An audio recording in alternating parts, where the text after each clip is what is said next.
Bismillah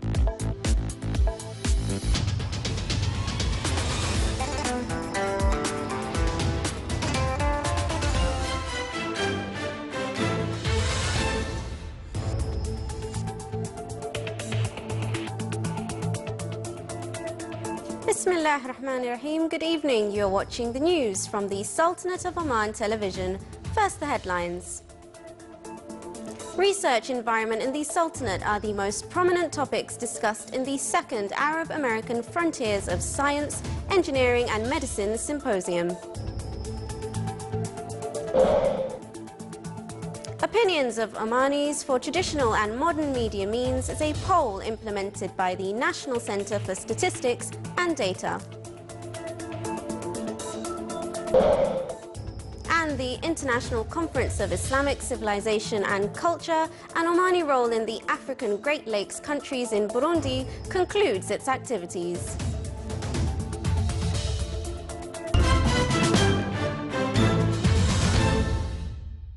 Those were the headlines, and now for the news in detail. The Sultanate hosts the second symposium of the Arab-American Frontiers of Science, Engineering and Medicine, organised by the National American Academies. The three-day symposium is held under the auspices of His Excellency Yusuf bin Alawi bin Abdullah, Minister responsible for Foreign Affairs. It aims to acquaint scientific researchers with the research environment in the Sultanate and to exchange expertise and knowledge in science, engineering and medicine, seeking new resources for water and energy, as well as new techniques in order to achieve development, are the most important aspects of the symposium.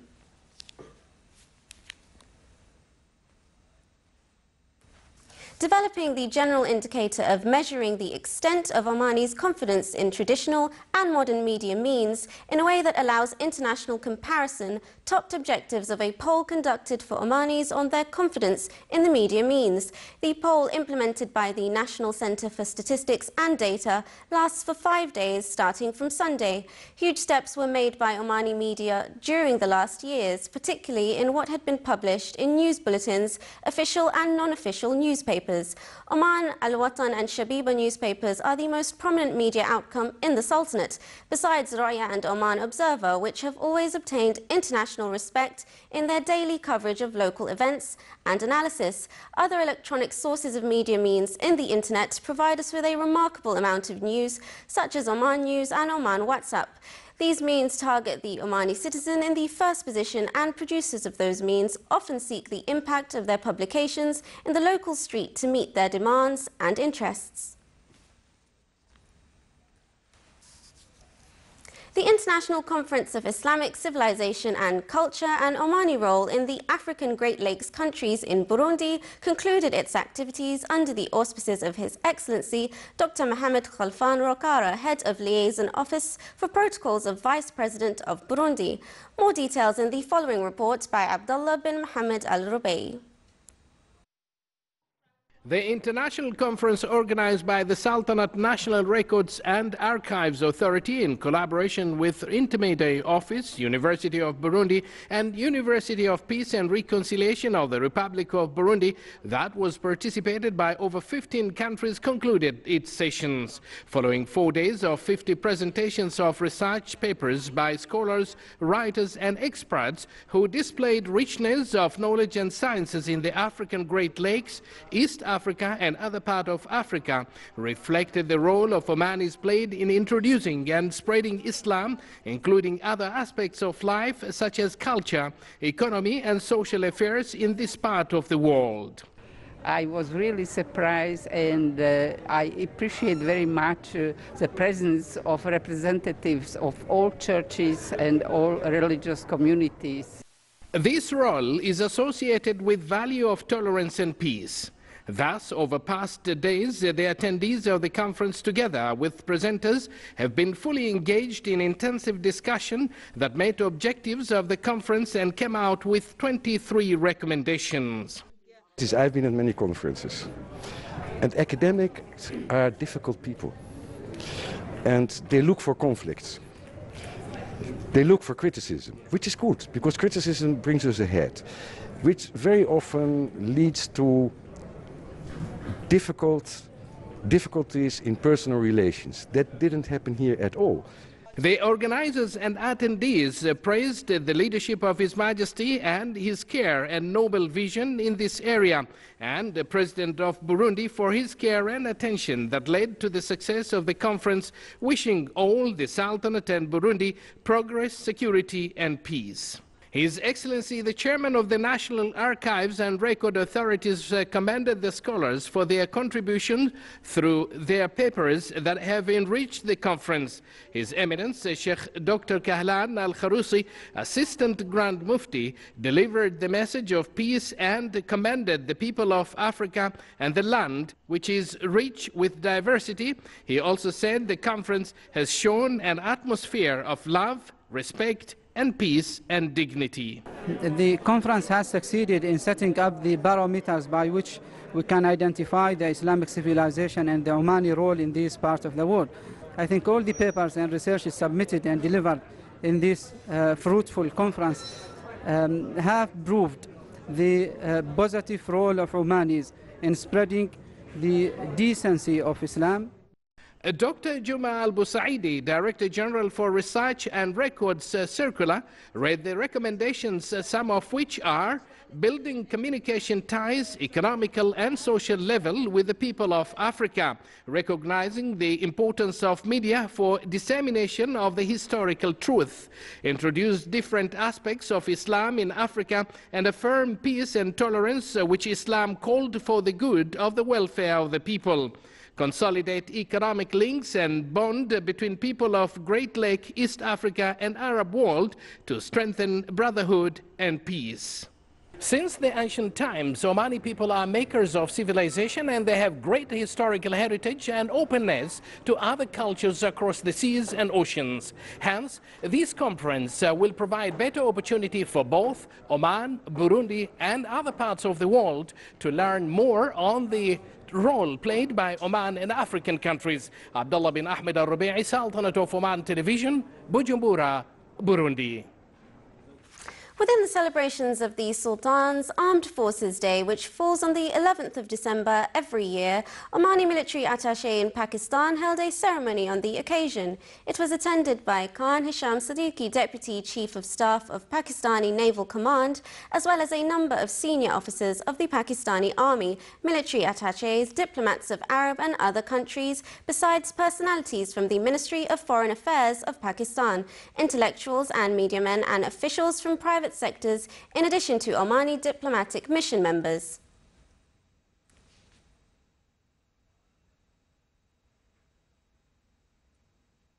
The Ministry of Health organised the International Conference for Paediatrics Medicine under the theme Contagious Diseases, Ways of Overcoming Them and Newborn Babies. The three-day event comprises scientific lectures presented by experts and consultants from inside and outside of the Sultanate on ways to provide a suitable environment to look after prematured babies and newborn babies, besides limiting the risks of infection spread among this category through upgrading the level of awareness for those who are working in the health sector in various hospitals. It also includes ways of conducting ultrasound imaging for hearts to provide the best treatment for babies and treat contagious diseases.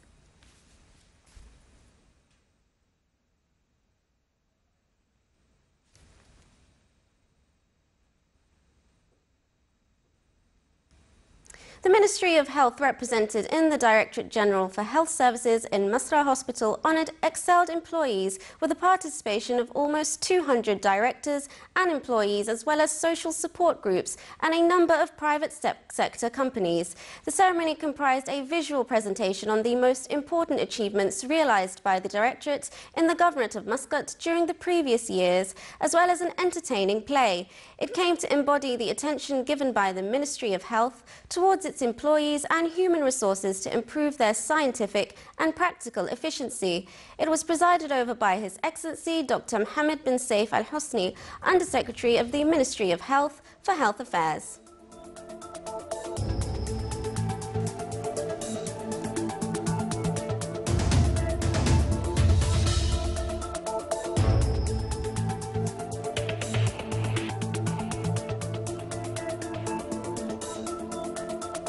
Still to come in our news bulletin, In Lebanon, a garden blooms on a former trash mountain.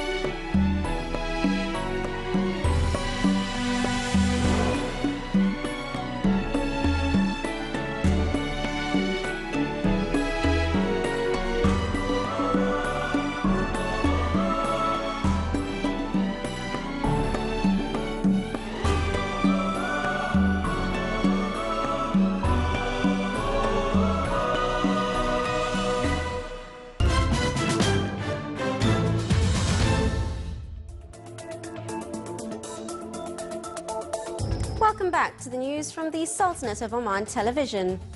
In terms of maintaining the beautiful sights and from the youth keenness to serve the society, a group of voluntary youths organised a youth camp in Al-Akhdar village at the Wilaya of Madhabi.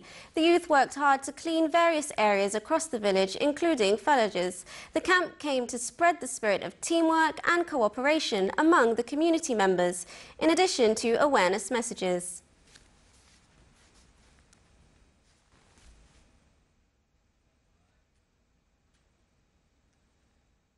The Department of Social Development in the Wilaya of Bahla held a ceremony to celebrate the Omani Voluntary Day. During the ceremony, a number of volunteers and participants in voluntary work were honoured. It came to stress on the significance of voluntary work in the society, as well as to praise the efforts exerted by voluntary work groups. The participants expressed that the honouring came as a motivation to spread the culture of voluntary work, as well as to serve the community.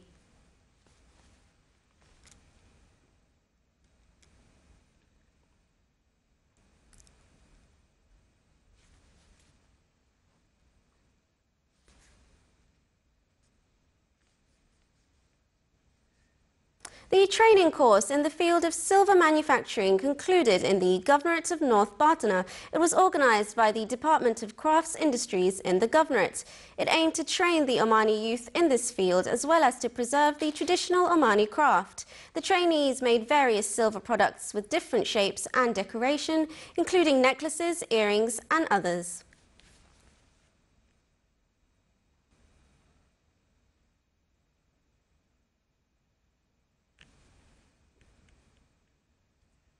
A fine arts workshop was held in the Wilaya of Dabbat, the Governorate of Musandam. It was organised by the Department of Heritage and Culture in the Governorate, with the aim to develop youth talents and enhance their skills in this field.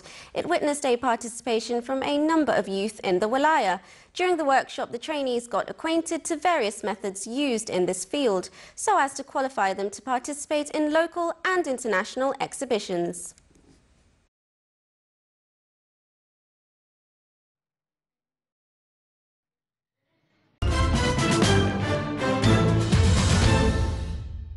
British Transport Secretary Patrick McClellan demanded a full explanation for the glitch that forced authorities to limit access to British airspace at one of the busiest times of the year.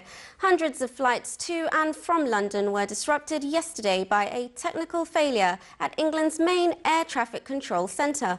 Flights in and out of Heathrow were halted for at least an hour, causing knock-on effects across Europe.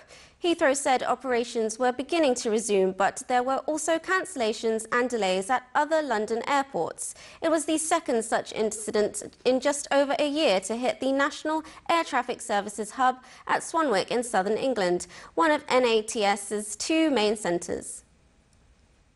Up to 1 million people are involved in the unregulated gold mining industry in Mali, struggling to make a living. Here is a report. This is what the gold rush looks like in Mali. The traditional or unregulated side of the industry has boomed since 2012.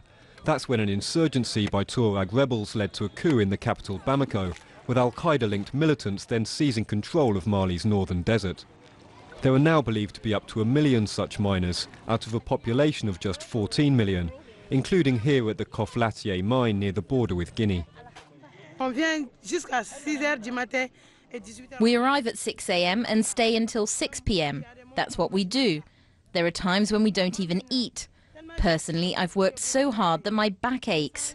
The work is very difficult. Here in the unregulated mines, workers can sell their gold for €27 per gram.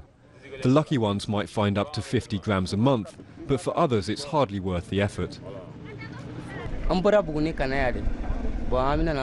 I came to Buguni to search for gold, but so far I've found very little. It's hard because it's hot, very hot, and we don't have good equipment to work with.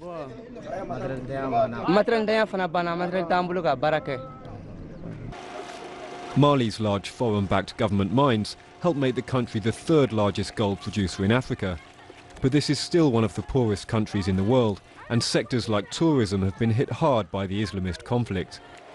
Many have turned to the unregulated panning like this because they have little other choice. It's a dangerous, sometimes deadly business. As you can see here, just 2 meters underground, there have been excavations all over the place, right and left.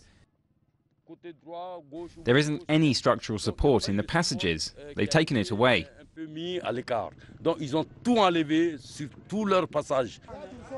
In September, the first national forum on gold panning was held in Bamako. It aimed to address the safety risks and also the tension between the big mining companies and the traditional panners. For these miners, those discussions seem a long way away. They're just hoping that with hard work, they can literally strike gold, even if it's just a gram or two.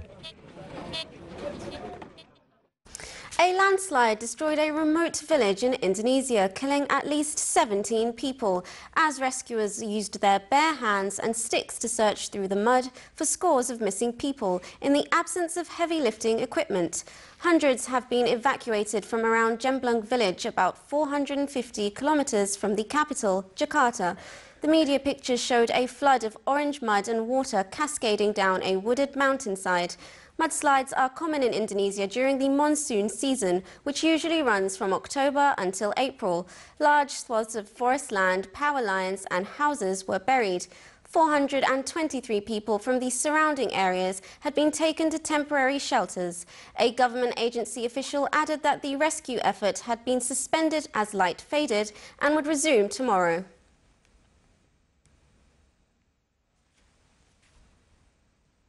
A towering mountain of trash has marred the shoreline of Lebanon's southern city of Sidon for decades.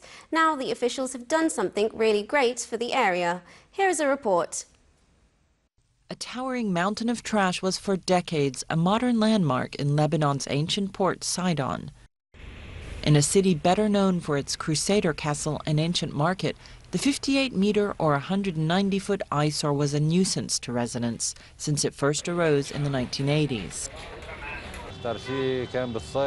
In the summer, the smell was terrible. The mountain used to catch fire and its smell would suffocate the whole city. The site started as a dump during the country's civil war, and most of the material came from destroyed buildings. Over the years, rubbish washed out to sea as far as Cyprus. Mayor Mohammed El Saudi came to power in the city of 200,000, pledging to deal with the dump. There's no more trash now on the mountain, and we're moving towards finishing the work by planting the top of the mountain with grass. We're also working on the backfill for the public garden, and we've brought the trees and the plants.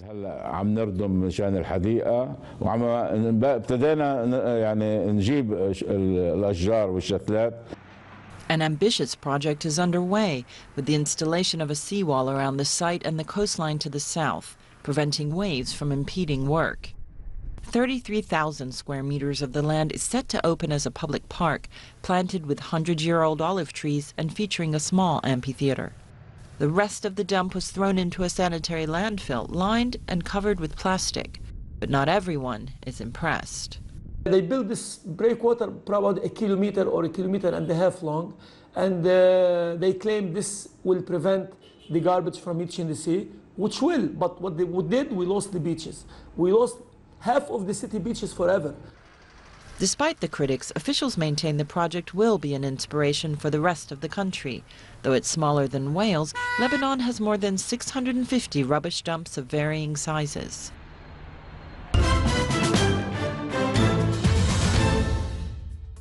Now for the general weather forecast. Clear skies will prevail over the Sultanate with chances of low clouds and fog late at night and early morning over parts of the governorates of North and South Sharqiya and Worcester.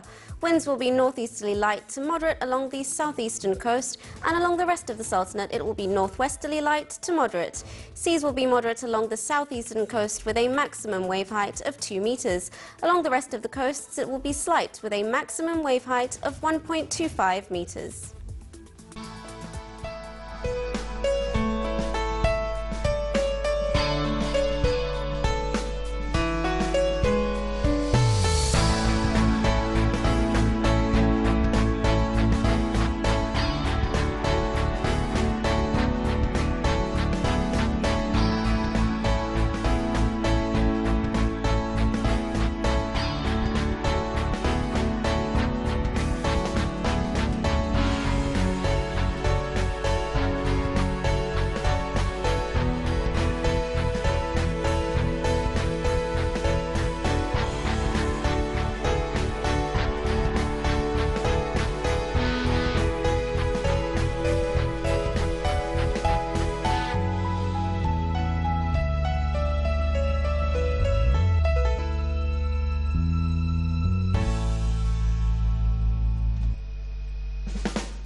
This is the Sultanate of Oman television. Before we end tonight's bulletin, here are the main points once again. Research environments in the Sultanate are the most prominent topics discussed in the second Arab-American Frontiers of Science, Engineering and Medicine Symposium. Opinions of Omanis for Traditional and Modern Media Means is a poll implemented by the National Centre for Statistics and Data. And the International Conference for Islamic Civilization and Culture, an Omani role in the African Great Lakes countries in Burundi, concludes its activities. With that, we come to the end of tonight's news bulletin. From all of us here at the newsroom and the studios, it's good night.